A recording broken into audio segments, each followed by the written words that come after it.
folks? Welcome back to a nice late night conversation on Kamigawa. Coming up here in the next 30, 60 days, 30, 45 days, January, February. So, hope everyone's had a great holiday. Merry Christmas, Hanukkah, and Festivus for the rest of us. And today's conversation is going to be more about the serialized, signed, autographed Magic the Gathering era we are about to enter as we exit the very short-lived variant era, which turned out to be a disaster. But I want to talk about that, and I want to talk about what I think is going to happen to this previous era and what I think it really means. So, as of right now, non-English, Japanese cards and things like that, there has already been confirmed serialized versions of cards and signed cards of like 1 out of 20, 1 out of 10, 1 out of 100 with signed stuff, I believe, from the artist. So, I want to address a couple arguments back and forth. One, many people believe that this new era is going to be so potent and aggressive and exciting towards attracting money, no one's going to want anything from the variant era. No one's going to want Crimson Vow, Midnight Hunt, Strixhaven, AFR, Call Time, Zendikar. All of it's going to feel like, it's garbage, there's too much of it, nothing's serialized. That is one perspective that's being pitched right now, and that I've been kind of listening to people discuss, because they just feel like it's going to suck by comparison of the new serialized exclusive cards where okay, there's 50 of these. This is number 69 out of 50. That didn't make sense. 69 out of 100. And you know how many exist. You can clear cut see the supply or what a similar one sold for in the series and things like that. I believe for Kamigawa, officially, nothing has been said in English or for the United States here for the variant.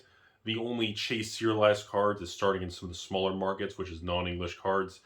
I don't know if that's going to hold true. The rumor is the Kamigawa collector boxes are going to have some secret hidden things in the products. So, this might be, an interesting case study, because a lot of stores and people and LGSs and distributors have been cutting back on pre-ordering collector boxes and things like that because of how bad the market's been with Crimson, Midnight Hunt, AFR, and the Strixhaven. These last 3-4 sets, all the collector boxes that have come out and essentially either stayed completely flat or dropped 10 to 20%. Obviously, nobody likes to lose money, so people in stores have been continuing to reduce their pre-orders on all these new sets going into 2022. And this is where I've been saying you got to stay the course and you got to remain optimistic, because it's going to turn on a dime, folks. We don't know when. We don't know if it's going to be the Kamigawa collector boxes are going to have surprise, something special. Let's just put it this way. I don't know, but I would not bet against it. Let's put it that way. That's how I feel about it. I wouldn't take a chance by skipping a product or betting against it in a time that we already know serial cards exist. They've already confirmed that in different test markets and areas. So we're on a timer. It's a matter of time till this stuff hits us and comes to the U.S. and pretty much changes the landscape of Magic and pack cracking and things like that. Because now everybody is going to want to crack packs. I mean, when I do box openings, can you imagine we had a serialized card and things like that? I mean, it's kind of a big deal, folks. And I know some people hate it. Some people love it. I think it's good business. And I hope they execute it correctly so it actually becomes a long-term, good, stable, fun thing. I hope they don't screw it up and run it to the ground like Wizards has done with many things, and they just overdo it until it literally collapses and they realize, well, I guess we better change. Hopefully they can execute and run that nice, fine balance where it actually becomes a good, sustainable thing for 5 to 10 years until we go into whatever the new holographic future, metaverse era, whatever the future holds. Am I right, everybody? So, with the Kamigawa, I want to comment, no, I will not be carrying, nor do I have access to non-English Kamigawa products. I've been getting messages on that ever since that news came out last week about, Rudy, are you going to sell, the Japanese Kamigawa boxes, kind of like the Japanese War of the Spark boxes and this and that? No, I will not be carrying those because, again, I don't have access to the product line. It's similar to WPN exclusives. My businesses and my stores and locations and things I have ownership in, we are not WPN store exclusives. We do not host tournaments, report results to Wizards.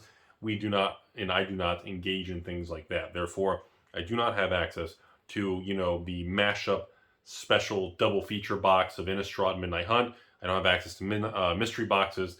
I have to buy Secret Lair like the rest of you do and everybody else. We all buy the same on the website. So keep that in mind. Now, Final thing in this video, short, simple video today, as far as impacting the older product.